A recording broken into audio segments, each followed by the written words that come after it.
پرون موږ د حدیث کې د آداب د خوراک راغلل. نبی علیہ الصلوۃ والسلام عمر بن ابي سلمہ د ابو سلمہ سے بچی تا چې د نبی علیہ السلام په تربیت کې او بیا د ام سلمہ بی زوی هغه ته آداب خی. یا غلام سم الله کل بیمینک وکل مما یلیک. اے لکا دا الله نو مخله چې ډوډۍ خوري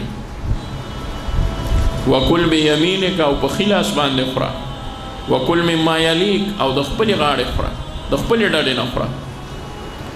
عمر بن ابي سلمہ یا عمر بن ابي سلمہ فرمای چې ما کاسه کې لاس ګرځول لکه ماشومان چې عادت دا وي چې دای په کاسه کې په یو ځای کې نوړای نه پورې کوي اړم وي کاسه کې لاس ګرځي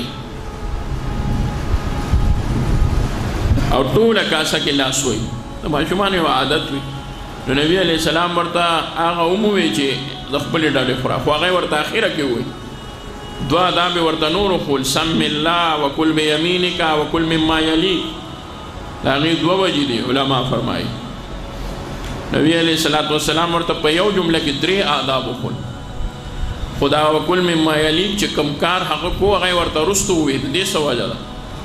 یو وجه خدا ده چې اول بسم الله ده اول خپل ډډې نه غستل نه دي بلکې اول څه بسم الله ده.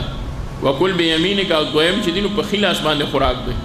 نو کو څوک د خپل ډډې خوري خو چې کلمه یې نه ویلې نو آداب یې پوره کړل او کو څوک چې دینو هغه په خلاص باندې خوري چې کلمه یې نه ویلې هغه آداب پوره کړ نه یول نوم د الله واخلا بیا په سم لاس باندې خورا بیا د خپل ډډې خورا. ما ظالمانو ته ویې ما یو دې کې درته یو بله وجه ووایه. ما نبی علیہ السلام ورته په یو جمله کې درې آداب وښول. نبی علیہ السلام صاحب د جوامع الکلم ډېرې خبرې او ډېر تفصیلات به نبی علیہ السلام په یو جمله کې راټول کړل. وایي چرې په ژوند کې نبی علیہ السلام د خبرې په اورېدو کې چا نه ویلي چې داسې ووي.